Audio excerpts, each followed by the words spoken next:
Welcome to the DFS Dads Stacks of the Week for NFL Week 2. I'm Cousin Timmy here with Chris and Price, my fellow dads, and we're going to give you our favorite stacks of the week here. Make sure you guys hit that subscribe and like button and share our video, and hopefully these stacks will help you guys win some money this week. I'm going to kick it off to Chris for his stack of the week. Chris, who do you like this week? All right, bang, bang. Thank you, Mr. Timmy. I like the Cowboys and the Chargers. One thing I'm looking for is an over-under of at least 50 points. We have 55.5 points. The spread is under 5. It's around 3 for the Los Angeles Chargers.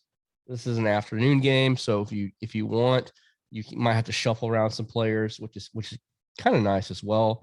On the Cowboys, they look very sharp. Dak attack was on 400 yards, 3 touchdowns. He looked really good, precise. They lost their tackle, Layla Collins, suspension for 5 games. So we'll see how that pans out. But Dak gave Cooper 16 targets. I mean, you still went down there with Gallup, did really good, but CeeDee Lamb's 15 targets, 7 catches. So you could go either way. But I like Dak and Cooper, and I like to run it back with the running back. I'll tell you, Eckler had a couple touches in the red zone, and then also Justin Jackson and Joshua Kelly was inactive last week. Eckler got the bulk of the carries, so I really like running back with Eckler, a high-scoring affair, over 50 points. That is going to be my stack for the week. Dak attack. I'm going to do Amari Cooper, taking a stand with Coop, and running it back with the running back Eckler. Timmy, you want to go? Then we'll let Price finish us off. Yeah, sure. My favorite stack of the week is going to go very underlooked. It's going to be the Arizona Cardinals and the Minnesota Vikings. Now, I really like this game. It's a 50.5 over under, so not one of the top 3 on the slate, which is why it'll be overlooked. You have Kyler Murray, who is probably going to be the highest scoring quarterback again. We saw him do that in week 1. He's unbelievable with his feet and with his arm. And then you have Hopkins. You have some really cheap secondary pieces in this game, especially on both sides. If you look at the Vikings side, they had some guy named CJ Osborne, who was their 3rd receiver.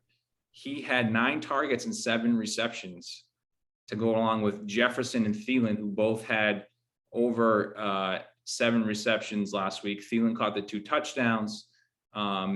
Jefferson and Thielen are relatively in the higher price range. Osborne is super cheap on both sites. And then if you want to stack the Arizona side, obviously, besides Hopkins, you have Kirk and Rondale Moore, who are both cheap, and we saw him throw the ball around last week. So, honestly, I might do a 3-1 in this game or a 3-2, depending on what contest I'm playing in. But I like stacking using Murray. He'll be higher owned than Cousins will be, but rightfully so. I think it's definitely worth using him with Hopkins and Kirk or more, and then running it back with Jefferson and possibly even Osborne or one of the tight ends here if the salary fits. It's always nice to throw in the tight end if you're just punting or just having salary reasons for the tight end. If you're not playing Kelsey or Waller, always try to throw that in with your stack. It's worth it. Good recommendation. I think it's a really sneaky game that could shoot out. Mine's going to be the Titans and the Seahawks. So it's 52.5 is the over-under. It's actually kind of more geared towards FanDuel. I believe I read like using Russ and DK only counts for like 11% of your salary on FanDuel as opposed to like 19 or 18% on DraftKings, which is a significant difference when you have a set limit. But Russ tore it up last week. He had 4 touchdowns, 5 incompletions against a pretty good Colts defense. And we saw what the Cardinals did last week. Kyler threw for 4 and ran 1 in.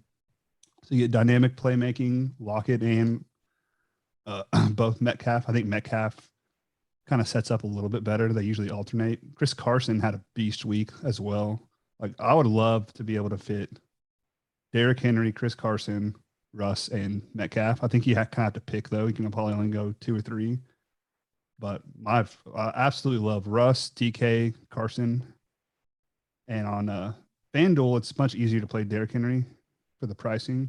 But if you're going to run somebody back and you think it's going to be a shootout, I would run AJ Brown. He accounted for 25% of the target share last week. Julio really didn't do much. And if you have a game where they're playing from behind because Seattle's scoring, they're going to have to throw the ball. And I think AJ Brown's just you were on him, I think last week and season long. He's just a beast.